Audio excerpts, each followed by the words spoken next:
ini kan sekarang trennya serba permanen nih, kayak sulam alis, terus Sumalis, ya. tanam bulu mata. Nah, kalau si sulam alis itu bahan-bahannya aman nggak sih untuk ibu hamil dan menyusui? Kan katanya herbal tuh, Kata herbal, oke. henanya. Eh, saya aku juga kurang tahu kalau bahannya sulam alis itu apa, tapi ada beberapa juga sulam alis yang menggunakan tinta yang kayak seperti tato. Tapi aku nggak akan mengkritisi ke arah situnya, cuman cara masukin tintanya itu kan membuat perlukaan. Nah, Oke. perlukaan di lapisan kulit gitu. Jadi memang sebaiknya pada saat hamil itu menghindari tindakan-tindakan yang membuat perlukaan di lapisan kulit karena apa? Dia jadi point of entry untuk bakteria. Ya kan? Jadi bisa ada jalur masuk untuk bakteri untuk menginfeksi. Nah, mungkin pada saat apa namanya nggak hamil itu bisa diatasi sama tubuh, tapi pada saat hamil karena perubahan kita nggak tahu infeksinya bisa kayak apa. Nanti malah susah kita ngobatinnya karena ada beberapa obat yang nggak bisa diberikan pada saat hamil gitu kan. Iya. Jadi sebaiknya memang menghindari tindakan-tindakan yang bisa menjadi point of entry bakteri gitu. Terus juga reaksi alergi karena tadi kulit kadang-kadang lebih sensitif, bisa jadinya sebelumnya nggak apa-apa sebelum Mm-mm. hamil di sulam alis nggak alergi, tapi ketika hamil jadinya lebih sensitif, jadi malah bengkak alergi gitu, kita nggak tahu ya Mm-mm. gitu. Jadi sebaiknya Oke. dihindari dulu pada saat hamil gitu. Terus ada juga nanya, kan cat kuku termasuk yang dioles di luar nih, tapi aman nggak sih buat ibu hamil? Nah, oke. Jadi kalau cat kuku itu sebenarnya sih harusnya sih nggak apa-apa, asalkan kandungannya juga kita pilih. Jangan ada yang ada phthalates-nya, phthalates. Oke, ada Ya, falatnya, oke. phthalates. Nah itu dia soalnya ada di ini apa namanya kadang-kadang kayak di hairspray juga ada ya beberapa hairspray punya. Nah Oke. itu yang enggak. Tapi kalau misalnya dia udah nggak ada phthalates-nya aman sih bisa digunakan karena kan hanya di luar juga. Oke, itu falat sendiri itu sebenarnya berbahayanya kenapa dok untuk ibu hamil? Dia soalnya bisa ini aja sih ganggu ke ini juga bau dan segala macam ya kan di Hmm. hairspray dia Hmm. juga ini apa bisa bikin gangguan pernafasan pada saat hamil juga tapi Iya. emang nggak parah banget cuman ditakutkannya dia bisa dalam dosis tinggi bisa mengganggu kehamilan gitu jadi jangan digunakan gitu. Oke, sebaiknya jauh-jauh dulu aja lah ya dok ya, Ya, aman-aman aja lah ya, ya, pilih ya. cari banyak kok sekarang udah banyak yang nggak ada talasnya. Yang falat free ya. Iya, Oke. talas.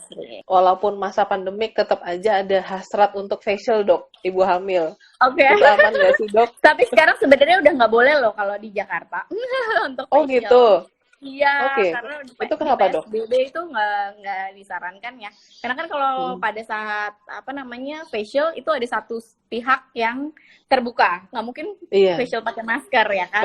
Walaupun satu, jadi tetap ada resiko dia bertukar dropletsnya ini kan Oke. keluar dan ini dan facialan dalam jarak dekat ya. Jadi kalau Iya. misalnya itu resikonya memang ada. Kasih tauku soalnya di PSBB ada peraturan bahwa memang klinik kecantikan nggak boleh profesional dulu gitu. Oke. Nah, tapi kalau misalnya memang nanti kalau misalnya udah pandeminya udah selesai terus mau facial sebenarnya pada saat hamil boleh-boleh aja asalkan penggunaan produknya juga dipilih yang aman gitu. Kemudian Oke. ada beberapa misalnya yang perlu dihindarin itu sebenarnya di trimester akhir itu misalnya tindakan yang membuat sakit, nyeri yang bisa menyebabkan kontraksi. Oke. Iya, jadi Jadi kayak misalnya ini ya, ekstraksi komedo, ya. misalnya dia belum biasa, terus tiba-tiba diekstraksi jadi nyeri, itu kan bisa Mm. menimbulkan kontraksi, walaupun kita nggak bisa kontrol sih kontraksi orang Hmm. seberapa gitu, tapi itu biasanya kalau di Iya. trimester akhir aku nggak saranin daripada dia kontraksi dan tegang gitu. Kalau misalnya ekstraksi, mungkin bisa menggunakan yang kan sekarang juga facial bisa disedot, bisa di Iya. banyak cara lah untuk tindakan yang lainnya gitu.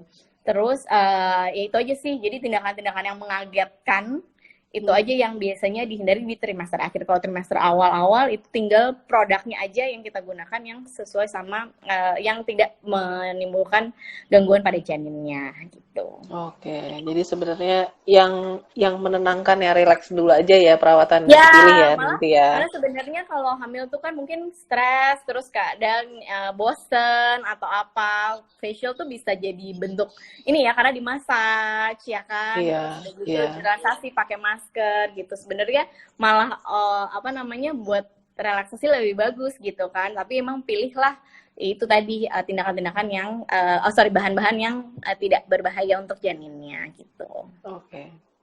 Oke, sip, sip. Terus pertanyaan lagi, kalau hamil boleh nggak sih pakai make up? Aduh, ini kayak pertanyaan Pertanyaan, dari boleh, kapan tahu ya? aja. Iya, Boleh boleh aja aja. dong. Kan tadi seperti aku bilang, asalkan itu tadi hindari bahan-bahan yang, apalagi makeup juga banyak yang kandungannya merkuri kan. Iya, Jadi iya. jangan juga pakai makeup sama aja kok.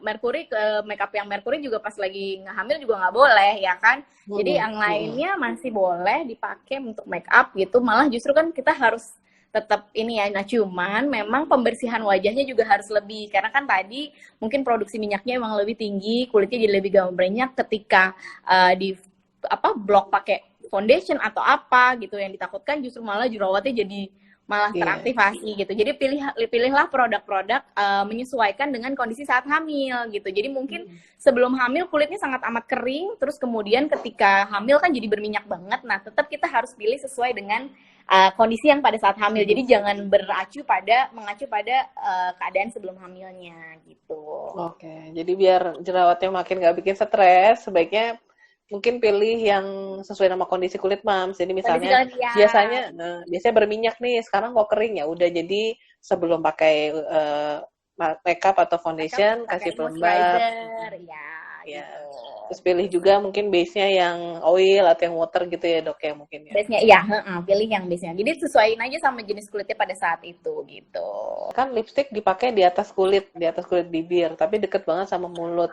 Jadi boleh nggak sih waktu hamil pakai lipstick, lip cream atau lip tint? Lip cream boleh, nggak apa-apa asalkan nggak ada merkurinya lipstiknya. Oke.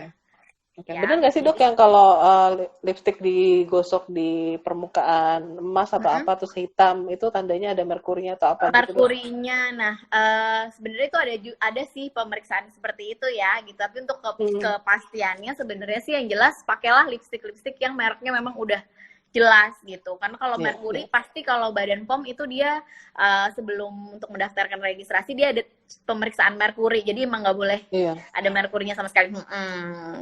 Busui boleh nggak sih injeksi vitamin C?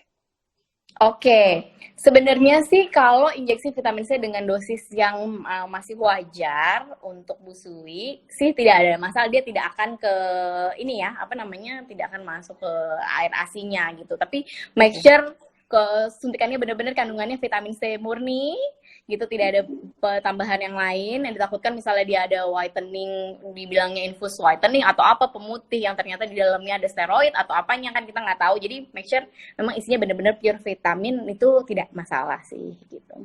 Oke. Jadi nggak masalah untuk ibu menyusui tapi ya catatannya ibu Menyusui menyusui. bu ya, Kalau bukan hamil ya. kalau hamil Kalau hamil tidak lagi-lagi disarankan ya. jangan ya. Ya. Ya, lebih baik fokus diminum di multivitamin kehamilan aja ya dok ya Iya daripada betul, karena kan biasanya suntik-suntik juga ya. dari pada saat hamil kan dari oksigen biasanya udah dikasih obat yang cukup ya.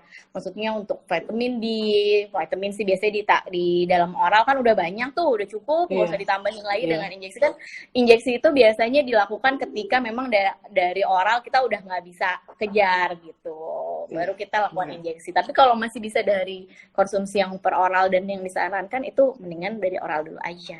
Dok, sebelum hamil saya sering waxing, tapi sekarang Hmm. dicukur menggunakan alat pencukur. Itu aman nggak sih kalau dari segi kesehatan kulitnya untuk ibu hamil dan menyusui? Oke, kalau biasanya kan kalau itu di waxing ya. Sebenarnya waxing pun kalau misalnya di trimester awal masih tidak masalah juga ya, asalkan karena kan dia kalau kaget aja jangan menimbulkan kontraksi. Jadi asalkan tempatnya bersih yang mengerjakan sebenarnya masih boleh. Tapi kalau misalnya penggunaan alat cukur itu juga harus kita maintain, jangan digunakan berkali-kali. Mungkin kalau bisa satu kali dibuang karena kan itu bisa menjadi transmisi bakteri dari si Iya. alat cukurnya itu gitu. Itu sih. Jadi sebenarnya dua-duanya boleh, mencukur pun juga tidak masalah, hanya jangan sampai dia mengiritasi. Pilihlah alat cukur yang aman digunakan pada saat kulitnya. Karena kulitnya lebih sensitif kan, takutnya nanti Iya. jadi lebih gampang luka gitu. Terus ada yang nanya juga, pakai deodoran aman nggak sih dok? Dan yang aman tuh Oke, yang mana, yang oles atau yang spray? sebenarnya sih kalau misalnya kandungannya memang Badan POM-nya dia terregistrasi dan aman, itu boleh digunakan kok gitu pada saat hamil. Tetap nanti kalau enggak kan dia jadi kita malah bau, ya jadi nggak pede, Iya. malah stres gitu. Jadi masih boleh pakai. Kan Iya, iya, benar. topikal, again, jangan dimakan deodorannya. Oke, dan mungkin kata kuncinya ini banyak banget yang nanya merek-merek dok, kayak merek W, merek S, merek ini, Iya, merek ini. Sebenarnya kan dia banyak sudah dikeluarkan atas dasar BPOM ya, jadi sebenarnya Bepom, ya pasti aman betul. ya. Mm-mm. Untuk Bumil dan Buswi sebenarnya aman Mams. Jadi kalau apapun mereknya, asalkan sudah Apapun jelas mereknya, asalkan memang kandungannya, jelas, ya ya, produknya dan asli, ada BPOM ya. dan ada Bepomnya, biasanya sih insya Allah produknya juga aman gitu. Iya, benar. Mau terserah mau mereknya apa juga, kalau sudah ada BPOM-nya aman Mams. Silahkan dipakai. Dan kalau misalnya kurang yakin juga konsultasi sama dokter ya. Iya, betul. Jadi kalau misalnya Oke. ragu, mendingan konsul tanyain dok, boleh nggak aku pakai produk ini gitu. Biasanya sih Oke. kalau kayak misalnya dia ada kandungan retinol atau apa, biasanya akan ditulis juga kok di belakangnya bahwa ini tidak disarankan digunakan pada ibu hamil atau apa gitu. Ada yang juga nanya, dok, selama hamil boleh nggak sih pakai sabun pembersih organ kewanitaan? Oh, oke. Jadi sebenarnya sih sabun pembersih organ kewanitaan kan dipakainya juga di luar, ya kan, nggak Iya, dimasuk-masukin iya, sampai ke dalam. Jadi dia hanya untuk iya. membersihkan organ luarnya aja. Mm, Itu sebenarnya mm. masih boleh, asalkan memang sudah biasa dipakai. Jangan terus ya Oke. tiba-tiba coba-coba baru pertama kali karena hamil jadi digosokin pakai ini. Kadang-kadang Mm, kan itu mm. bisa suka bikin kadang orang ada yang iritasi atau apa. Nah, Mm. yang penting sebelum-sebelumnya memang udah pakai, itu boleh dilanjutkan tetap pakai, tidak ada masalah sih. Terus boleh nggak sih cat rambut saat hamil? Itu apa beneran bisa Oke. Okay. terpapar ke janin atau gimana? Oke, jadi pilihlah cat yang tadi kalau aku bilang yang nggak boleh sama sekali, yang nggak ada amonianya. Tuh, itu bisa digunakan pada saat hamil. Terus kemudian juga bisa misalnya tidak apa namanya, ngecatnya tidak sampai ke ujung akar rambutnya. Jadi misalnya hanya di highlight misalnya atau di sini gitu. Itu bisa gitu. Tapi tetap pilih yang nggak ada kandungan amonianya. Dan katanya mungkin ada juga jangan sampai yang metode bleaching ya dok, yang jadi mungkin Ya, dari hitam ke pirang gitu ya. Bleachingnya nggak jangan. Jadi hanya cat yang biasanya aja. Selain cat rambut, perawatan seperti smoothing atau krimbat apa boleh untuk ibu hamil dan menyusui? Okay. Kalau smoothing, dia sepertinya kan dia ada gunain agent ini ya, kayak bleaching ya. Aku juga kurang apa obatnya itu, kalau misalnya dia ada amonianya itu ditinggalin. Tapi kalau krimbat, as long as bahannya memang aman dan digunakan, itu boleh dipakai. Dok, kan kalau lagi hamil bawaannya tuh kayak rambut berminyak. Boleh nggak sih keramas setiap hari? Boleh, nggak masalah. Gak ada masalah ya dok? Juga boleh kok, asal gunakan produk juga yang emang cocok. Jadi jangan sampai bikin kulitnya, bikin apa namanya, kulit kepalanya jadi terlalu kering, malah jadinya nanti rontok, ya kan? Gitu. Jadi pilihlah produk-produk yang lembut untuk rambutnya gitu. Oke. Pas banget nih dokter sebutin rontok. Ada yang nanya, rambutnya kayak, kan biasanya kalau hamil malah nggak rontok, tapi dia ngerontok. Nggak rontok. Atau lagi menyusui atau kali, mungkin, karena progesteron. Iya, mungkin lagi menyusui ya. Karena ini ya, prolaktin. Bisa dia jadi rontok. ngalamin kerontokan rambut. Terus apakah boleh pakai toner? Boleh, asalkan kandungannya memang pokoknya tonernya, tonik rambutnya memang sudah terregistrasi ya di Badan POM, itu boleh. Pas banget tadi nanya, dok boleh nggak pakai hair tonic kalau lagi menyusui ya? Kalau lagi hamil gimana dok? Hair tonic boleh aja sih, asalkan pilih kandungan-kandungan yang emang nggak ada kandungan-kandungan hair tonic penyubur rambut yang emang nggak boleh diberikan pada saat hamil. Tuh ada apa namanya, misalnya dia ada minoxidil, bahkan kalau cewek juga hati-hati pemberiannya, itu jangan dikasihin, jadi pakai gitu. Tapi kalau hair tonic normal yang isinya ekstrak tanaman, terus ada bantu untuk nutrisi vitamin, biasanya itu masih boleh dipakai. Oke dokter, ini kayaknya udah mendekati sesi kita tanya-tanya. Kayaknya barusan tadi mulai, sekarang udah mau selesai. Udah cepet ya, ternyata nggak kerasa ya 1 jam ya. Nggak. Oke, satu lagi dok sebelum selesai. Dok, dry shampoo boleh nggak sih dipakai untuk ibu hamil? Kalau ibu menyusui mungkin aman ya. Kalau ibu hamil gimana? Iya. Kalau ibu hamil, dry shampoo harusnya kan dia powdery ya. Bahannya juga tidak ada bahan yang, biasanya sih tidak ada bahan yang bisa berbahaya untuk janin. Boleh aja dipakai. Jadi gitu. Aman. Oke dok, terima kasih. Tinggal 20 detik lagi waktu kita. Sampai jumpa lagi nanti dok di kesempatan yang lain. Iya, kalau masih terima ada kasih, pertanyaan boleh tetap ditanya langsung ke IG Aryana Surya Dewi ya dok. Ya langsung. Oke, terima kasih Mam. Selamat siang. Thank you Mam.